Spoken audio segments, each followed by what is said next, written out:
Hi everyone! In this video, we will be talking about infectious diseases. Feel free to pause or stop the video if you're gonna take notes, or you could rewind it back in case you have to catch up with anything. Long time ago, even when before your grandparents are alive, people believe that diseases or certain conditions of the body are caused by four different things. First one, rotting flesh. Of course, this rotting flesh comes from a contact with dead people. Number two, outsiders. Outsiders are persons or group of people that do not originally come from that town or from that particular part of the province. They believe that if you do not live in this town, you're an outsider, a newcomer, you might be bringing some diseases from where you came from. Number three, miasma. Miasma is an obsolete medical theory wherein they think that if you inhale a bad air, it can cause some diseases like cholera, chlamydia, or even the Black Death. Lastly, we have to take note that people long time ago are very too much obsessively are religious. It's not something that we should be taking against them, but the science before is not as good nowadays. It's not as wide, or it's not even accepted long time ago. So everything that happens in the world would be because it is God's will. Therefore, the last reason why people get sick before is because they are punished by God.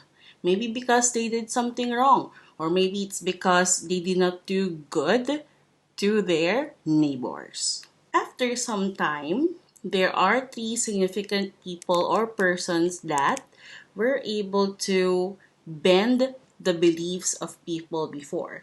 But when they proved their theories, it was not really accepted right away. They had to fight for what they know, and they would have to undergo very heavy public scrutiny before their ideas were accepted by the community.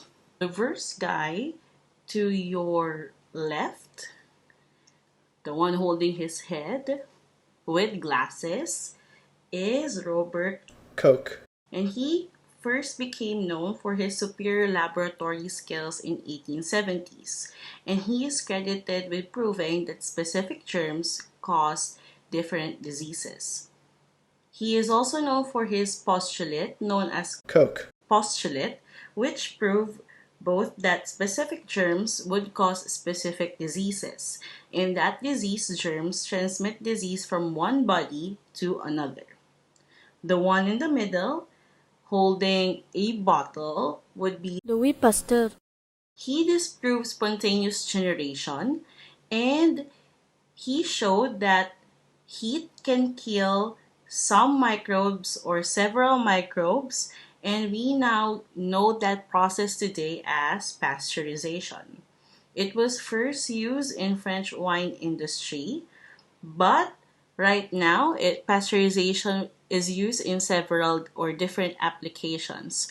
One of the most common one would be heating up milk in order for it to be safe for us to drink. The milk that we buy from the supermarket, the one in packs or in bottles, undergo pasteurization first before they are approved for human consumption. They did pasteurization on those products because, one, we're not really sure if the cow that the milk came from is perfectly healthy, or B, during the handling of the milk, there might have been some germs or microorganisms or pathogens that were able to infiltrate the milk.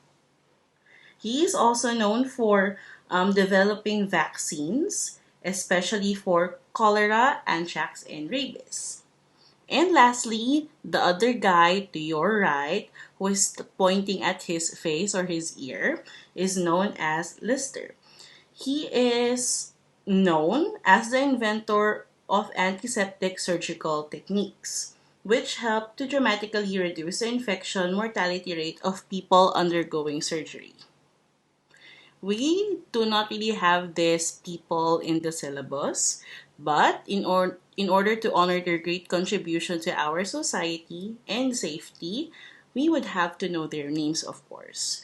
Because without their discoveries, there might still be a lot of people dying or believing in the same four reasons in the first slide.